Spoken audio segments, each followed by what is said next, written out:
हम दम की कसम हम दम से गए हम दम न मिला।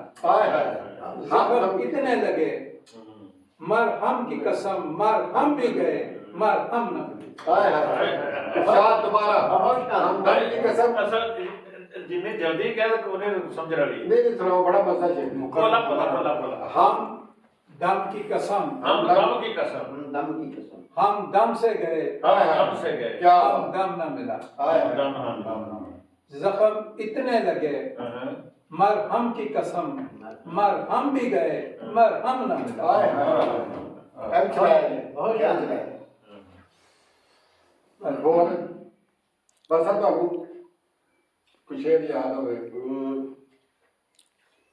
पंजाबी थ्री शायरी मेरा दिल करता है अमल फराज की उर्दू बदल मेरी बड़ी पसंदीदा है। हाँ चलो तो जो शायद वो कहते जी आंख से दूर ना हो दिल से उतर जाएगा। वक्त का क्या है गुजरता है गुजर जाएगा। इतना मायूस ना हो खलवते गम से अपनी तो कभी खुद को भी देखेगा तो डर जाएगा। क्या बात। डूबते डूबते कश्ती को उछाला दे दूं मैं नहीं कोई तो साहिल पे उतर जाएगा। जिंदगी तेरी अता है तो ये जाने वाला तेरी बख्शीश तेरी दहलीज पे धर जाएगा।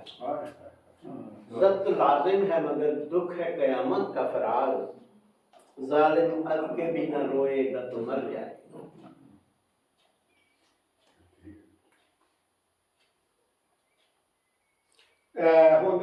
शौकत भाट साहब एक शेर मेरा पहले सुन चलो ਤੁਹਾਡਾ ਸੁਣਾਓ ਫਿਰ ਸ਼ੌਕਤ ਭਾਟ ਸਾਹਿਬ ਜੀ ਭਾਈ ਦੀ ਮੁਹਤਰਮ ਖਲਸ ਸਾਹਿਬ ਅੱਲਾਹ ਤਾਲਾ ਦਰਜਾਤ ਬੁਲੰਦ ਕਰੇ। ਉਹਨਾਂ ਦੀ ਜਿਹੜੀ ਗਜ਼ਲ ਦੇ ਭਾਈ ਨੇ ਇੱਕ ਸ਼ੇਰ ਕਿਹਾ ਕਿ ਜਿਹੜੀ ਮਾਂ ਦੇ ਹੱਥ 'ਚ ਡੋਈ ਦੇ ਨਾਲ ਹੀ ਸਾਰੇ ਰਿਸ਼ਤੇ ਕਾਇਮ ਸਨ, ਭਰਾਵਾਂ ਦੇ ਵੀ ਭੈਣਾਂ ਦੇ ਵੀ ਸਾਰਿਆਂ ਦੇ। ਮਾਂ ਗਈ ਡੋਈ ਖਤਮ ਹੋਈ ਤੇ ਵਿਚਲੀਕਾਂ ਵੱਜਦੀਆਂ ਵਿਹੜੇ ਤੇ। ਮੈਂ ਭਾਈ ਇਸੇ ਚੀਜ਼ ਨੂੰ ਮੱਦੇਨਜ਼ਰ ਰੱਖਦੇ ਆ ਮੈਂ ਕਿ ਇੱਕ ਸ਼ੇਰ ਤੁਹਾਨੂੰ ਸੁਣਾਉਣਾ ਵਾ کہ بھائی اپنے غم کو غم کہتے ہو اپنے غم کو غم کہتے ہو اپنے غم کو غم کہتے ہو کیا میرا غم غم نہیں لے ترازو تول تیرے غم سے کم نہیں۔ آج یہ ڈوئی نے ثابت کیتا ہے کہ واقعہ یہ ڈوئی ہے حقیقت ڈوئی سی۔ اللہ تعالیٰ ماں دے درجات بلند کرے۔ چلو جی شوکت بھٹ صاحب۔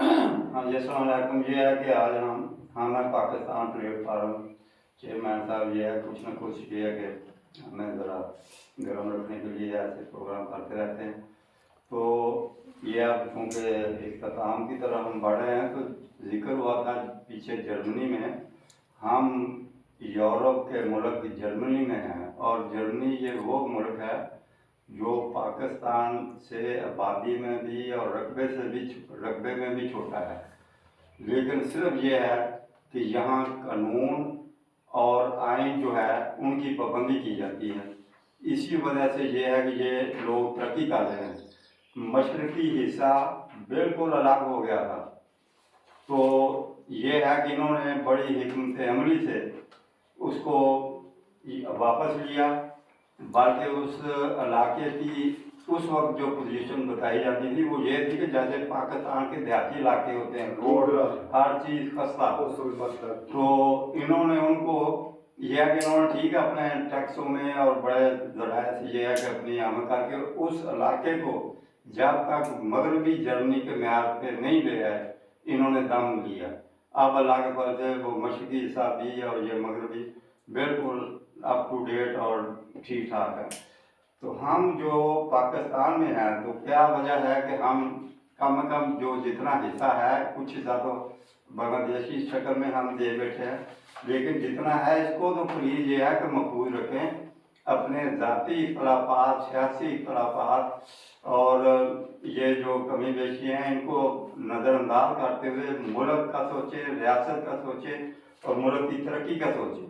اور یہ اسی طرح ممکن ہوا کہ جب قانون اور آئین کی پابندی کی جائے گی اور انسانیت کے ناطے یہ ہے کہ ایک دوسرے سے اچھے تعلقات بحال کیے جائیں گے۔ تو اللہ تعالیٰ یہ ہے کہ ہمارے ملک کو ترقی عطا فرمائے۔ پاکستان زندہ باد۔ اپنا 60% سی ਪਰ ਤੁਹਾਨੂੰ ਪਤਾ ਹੈ ਕਿ ਇਹ ਹੁਣ ਪਿਛਲੇ ਮਹੀਨੇ ਦੀ ਇੱਕ ਇੰਟਰਨੈਸ਼ਨਲ ਆਈ ਹੈ ਕਿ ਚਾਈਨਾ ਦੇ ਬਾਅਦ ਬੰਗਲਾਦੇਸ਼ 2 ਨੰਬਰ ਇਕਨੋਮੀ ਦੇ ਵਿੱਚ, ਵੈਰੀ ਗੁੱਡ। ਤੀਸਰੇ ਨੰਬਰ ਤੇ ਇੰਡੀਆ ਆਉਂਦਾ ਹੈ। ਬਿਲਕੁਲ ਬਹੁਤ ਤਰੱਕੀ ਕੀ ਹੈ। ਤਕਲੀਫ ਤੇ ਗੱਲਾਂ ਨੇ, ਲੇਕਿਨ ਇੱਕ ਅਸੀਂ ਕੁੜ ਸਕਦੇ ਹਾਂ ਜਾਂ ਕੁਝ ਜੋ ਕਰ ਸਕਦੇ ਹਾਂ। ਅਸੀਂ ਲੋਕ ਵੀ ਸਾਰੀ ਮੁਆਸ਼ੀ ਸਿਪਾਹੀ ਆ, ਅਸੀਂ ਸਾਰੇ ਮੁਬਾਦਲਾ ਜ਼ਰੀਏ ਬੜੀ ਦੇਰ ਦਾ ਲੱਗੇ ਮਜ਼ਬੂਤ ਕਰਨ। ਮੁੰਨੇ ਵੇਖੋ ਉੱਥੇ ਬਾਲਟੀ ਖਾਲੀ ਹੋ ਗਈ, ਥੱਲੇ ਸਰਾਖ ਹੀ ਬੜੇ ਨੇ, ਲਵੇਟੀ ਜਾਂਦੇ ਨੇ ਪਿਓ ਪੁੱਤਰ ਦੋਤਰਾ ਉਹ ਸਾਰਾ ਨਾਰਥ ਕੋਰੀਆ ਦਾ ਜਿਵੇਂ ਅਸੂਲ ਹੈ ਨਾ ਕਿ ਦਾਦਾ ਜੁਰਮ ਕਰੇ ਤਾਂ ਸਜ਼ਾ ਉਹਨਾਂ ਸਜ਼ਾ ਪੋਤਰੇ ਨੂੰ ਵੀ, ਤੇ ਸਾਡਾ ਉਹੀ ਹਾਲ ਹੈ। ਜੁਰਮ ਇਹ ਕਰਨ ਨੇ ਤੇ ਸਜ਼ਾ ਸਾਨੂੰ ਤੇ ਸਾਡੀ ਨਸਲਾਂ ਨੂੰ ਦੇਣ ਦੇ ਨੇ। ਮੈਂ ਤਸ਼ਰੀਹ ਕਰਨਾ ਕਿ ਇਹ ਪਾਕਿਸਤਾਨ ਦੀਆਂ ਅਦਾਲਤਾਂ ਨੇ ਕਿ ਦਾਦੇ ਦਾ ਕੇਸ ਪੋਤਰਾ ਤੱਕ ਨਵਾਸਾ ਤੱਕ ਲੜਦਾ ਹੈ ਜਾਂ ਦੋਤਰਾ ਤੱਕ ਲੜਦਾ ਹੈ। ਇਹ ਉੱਥੇ ਉਹ ਜਿਹੜਾ ਇੱਕ ਦੀਵਾਨੀ ਦਾਵਾ ਹੈ ਉਹਦੀ ਸਮਝ ਨਹੀਂ ਆਈ, ਉਹ ਕਰ ਛੱਡੋ। ਤੇ ਸੁਣਿਆ ਕਿ ਦਾਦੇ ਦਾ ਕੀਤਾ ਪੋਤਰਾ ਦੋਤਰਾ ਤੱਕ ਚੱਲ ਜਾਂਦੀ ਹੈ। बाला जी कोई दुआ करनी चाहिए पाकिस्तानियों ने कि काश कोई सामने अच्छा लीडर क्या बस पाकिस्तान जिंदाबाद।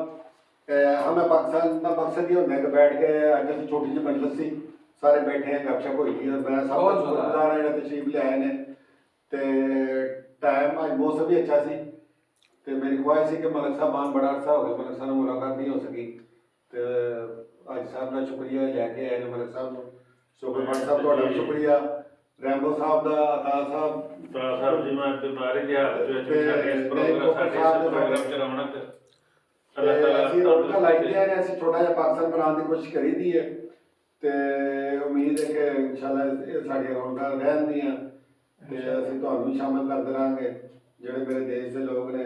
ਤੇ ਪਾਕਿਸਤਾਨ ਜ਼ਿੰਦਾਬਾਦ, ਗੁਜਰਾਤ ਜ਼ਿੰਦਾਬਾਦ। खुदा गुड बाय गुड नाइट।